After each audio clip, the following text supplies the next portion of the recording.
to crack SEBI grade A examination, you do not need to do a lot of hard work. Rather, you need to do smart work along with, of course, a bit of hard work as well. Why do I say this?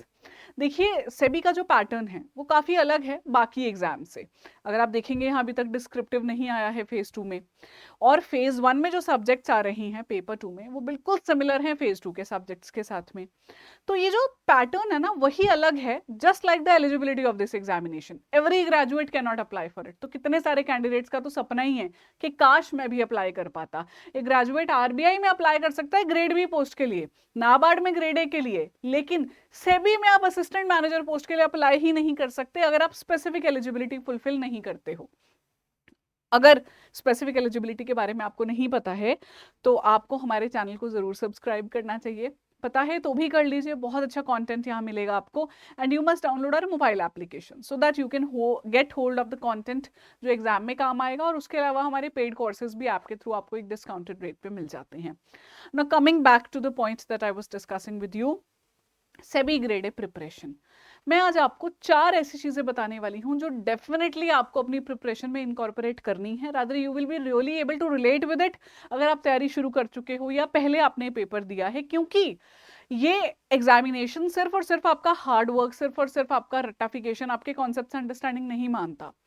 एक smart approach आपकी preparation में होनी चाहिए जो दिखती है exam के pattern में ही. ठीक है, तो चलिए शुरुआत करते हैं. मैं आपकी मेंटर रितिका. अगर आप मुझे नहीं जानते हैं तो मैं बता देना चाहती हूँ, it's been more than 7 years that I have been guiding the aspirants of a regulatory bodies examination and even the lateral entry जो करते हैं बैंक्स में ऑफिसर की तरह, मैं उनको भी गाइड करती आई हूँ. And as a part of team Adda I have been able to produce the best of results. पूरी हमारी टीम अड्डा बहुत अच्छे रिजल्ट्स दे पाई है.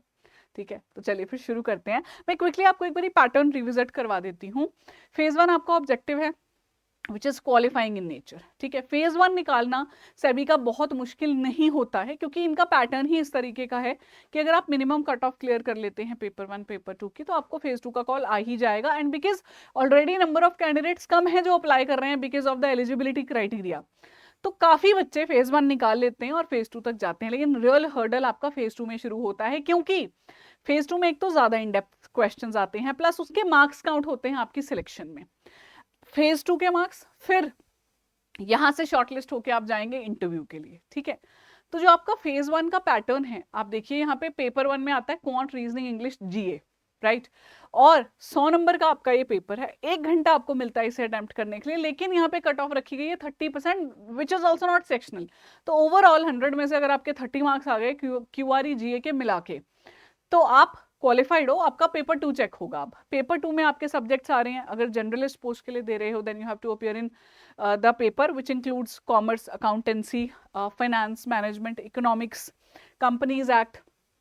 तो जब आप ये अपेयर करते हो यहाँ पे 50 क्वेश्चंस आते हैं 100 नंबर के. एवरी क्वेश्चन हैज 2 मार्क्स और यहाँ पे ड्यूरेशन दिया जाता है 40 मिनट्स. तो 100 क्वेश्चन के लिए 40 मिनट्स दे रहे हैं और यहाँ पे कट ऑफ रखा है 40% क्यूमुलेटिवली अगेन. तो 100 में से 40 नंबर आ गए, 30 पेपर 1 में आ गए, 40 पेपर 2 में आ गए और एग्रीगेट जो नंबर है वो आपके कह रहे हैं यहाँ पे 40% ही है. यस, तो 40 आपके एग्रीगेट हैं जो बनने चाहिए, जो ये निकालते हैं आपके दोनों में से. तो ये देखने में लग रहा है कि हाँ ठीक है आसान ही है.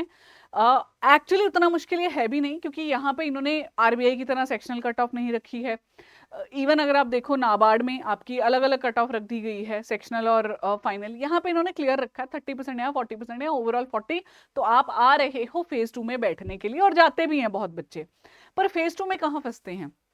फेज 2 में 2 पेपर है. एक है पेपर 1 डिस्क्रिप्टिव इंग्लिश का जहाँ पे आपको ऐसे लिखना है, आरसी सॉल्व करना है, लेटर लिखना हो सकता है या फिर प्रेस ही सॉल्व करना होगा. 1 घंटा मिलेगा 100 नंबर के 3 सवाल करने के लिए. यहाँ पे कट ऑफ इसकी 30% रखी है. अब जो आपका पेपर 2 था पिछले फेज 1 में वही सेम सब्जेक्ट्स के क्वेश्चंस यहाँ आने वाले हैं. इस बार फिर से 100 नंबर के सवाल होंगे, 50 सवाल होते हैं यूजुअली, हर सब्जेक्ट से 7-8 सवाल आ जाते हैं। ऐसा नहीं है कि कोई एक सब्जेक्ट छोड़ सकते हो, ध्यान से सुनना मेरी बात, कोई सब्जेक्ट आप छोड़ नहीं सकते, ठीक है।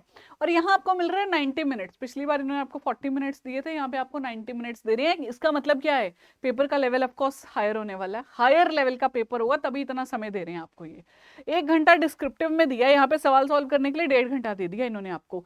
यहाँ पे जो कट ऑफ है अगेन 40% है, लेकिन जो फाइनल कट ऑफ एग्रीगेट है वो 50% है, ठीक है। विच मीन्स कि दोनों के मिला के 50% मार्क्स ओवरऑल में से बनने चाहिए, पर उसमें भी इंग्लिश के पेपर को सिर्फ 1/3 वेटेज है, जो आपका पेपर 2 है उसको 2/3 वेटेज है। तो मतलब इन सब्जेक्ट्स में अगर आप अच्छे नहीं हो, आपका खेल वहीं खत्म, और हो भी जाता है कैंडिडेट्स का खेल यहीं खत्म, क्योंकि डिस्क्रिप्टिव इंग्लिश कर लेते हैं बच्चे, और लेकिन वहां की वेटेज इन्होंने कम दे रखी है ना। और सबसे इंटरेस्टिंग बात, जब आप यहां से जाएंगे इंटरव्यू में, तो इंटरव्यू आपका अलग से लेंगे ये 50 मार्क्स का, लेकिन इंटरव्यू को सिर्फ 15% वेटेज दी है और 85% वेटेज दिया आपके नंबर जो आ रहे थे आपके फेज 2 से, 85% वेटेज उसको दी है। तो विच मीन्स जो आपका फेज 2 है सबसे क्रूशियल है। फेज 2 में भी I am not at all saying descriptive English useful नहीं है, काम का नहीं है, वो जितना चाहिए आपको कट ऑफ निकालने के लिए उतना तो आप निकाल लेते ही हैं। मेन आपका यहाँ पे रोल प्ले कौन कर रहा है, फेज 2 का paper 2 which is also there as paper 2 in phase 1, सबसे ज्यादा वही सब्जेक्ट्स इंपॉर्टेंट है, ठीक है। I hope now you are clear कि कैसे कैसे हम आगे चल रहे हैं। अब इसमें मैं आपको कुछ इंपॉर्टेंट चीजें बताने जा रही हूँ, जिन 4 बातों की मैंने शुरुआत में आपसे बात की थी। सबसे पहली चीज जो आपको इस एग्जाम के लिए करना चाहिए, that is to analyse the PYQs, not only just to go through the PYQs, to analyse. क्या होगा एनालिसिस करने से, आपको ये समझ में आएगा किस लेवल के क्वेश्चंस आ रहे हैं। पहली चीज, जो सब्जेक्ट है आपका फाइनेंस है, मैनेजमेंट है, इकोनॉमिक्स है, तो किस लेवल के क्वेश्चंस आ रहे हैं, किस डेप्थ तक आपको जाना है। दूसरा, आप अपना खुद का एनालिसिस कर पाओगे कि मेरा सब्जेक्ट कौन सा होगा जो स्ट्रेंथ है मेरी, कौन सा मेरी वीकनेस है। या फिर अगर मैं सब में अच्छे नहीं हुआ और नहीं आता है तो that is also fine, but at least you know कि कितना फिट बैठ रहे हो, आपकी कंपैटिबिलिटी उस पेपर के साथ में कितनी है, ये पता चल जाएगा आपको PYQs देख के। तो ये सोचने की जरूरत नहीं है मैं PYQs कैसे देखूं, या मुझे तो अभी सिलेबस पता नहीं है, नहीं।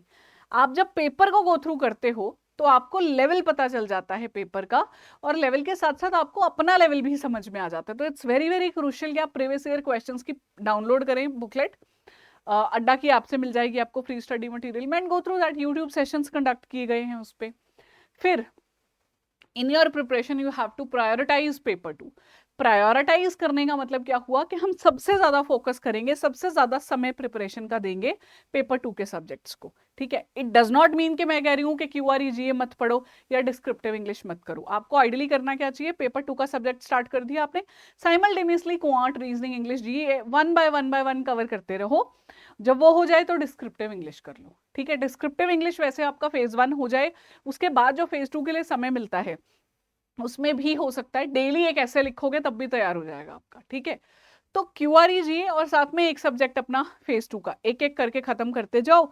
और रिवीजन बहुत जरूरी है यहाँ पे, क्योंकि अगर आप रिवाइज नहीं करोगे तो पढ़ तो लिए चीजें याद नहीं हो पाएंगी, ठीक है। Third very very important thing is do not follow multiple sources. होता क्या है, आपने एक सोर्स उठाया, आपको लगा रहे ये तो मेरा हो गया, अब let me go to the other source. उसका फायदा इसलिए नहीं होगा कि हमें अब बहुत ज्यादा वाइड जाने की जरूरत नहीं है, अब डेप्थ में जाइए, क्योंकि पेपर 1 जो आपका पेपर 2 है फेज 1 में और फेज 2 में, दोनों में लेवल ही डिफरेंट है। और ये भी आपको PYQs के थ्रू पता चलेगा कि सेम टॉपिक पे कैसे सवाल यहाँ आया और उसी टॉपिक पे कैसे सवाल यहाँ आया, तो उसमें जाने की जरूरत है। उसके लिए जरूरी है कि आप मॉक टेस्ट करें। तो जब आप मॉक टेस्ट पे पहुंचेंगे ना, तब आपको इसकी वैल्यू रियलाइज होगी, आपको ये भी पता चलेगा ये मॉक टेस्ट उस लेवल का है भी या नहीं।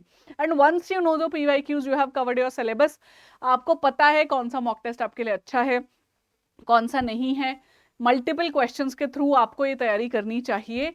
There are candidates out there जिन्होंने थाउजेंड्स ऑफ MCQs रटे थे, उससे भी निकाल लिया उन्होंने पेपर अपना।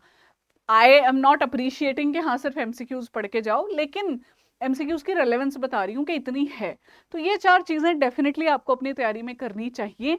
एंड एज आई सेड कि शायद आप ऑलरेडी रिलेट कर पा रहे हो इस चीज से, अगर कर पा रहे हो तो well and good. And if you need any other kind of help, anything you want to know, just put down in the comments, I will be there to help you out. And meanwhile I would like to tell you, SEBI grade A का generalist batch live है। वैसे तो legal officer और IT का batch भी live है, क्योंकि मैं जनरलिस्ट में पढ़ाती हूँ तो मैंने यहाँ आपको दिखा दिया है कि आप ज्वाइन कर सकते हैं। और Y754 कूपन कोड है। आप कोई भी कोर्स लेंगे, चाहे आईटी का, चाहे लीगल का या जनरलिस्ट, ये सेम कूपन कोड आपको मैक्सिमम डिस्काउंट दिलाएगा अटा ऐप से कोर्स बाय करने में। ठीक है दोस्तों, तो I wish you all the very very best. मिलेंगे बहुत जल्दी, and if you have any other doubt just put down in the comments. Thank you.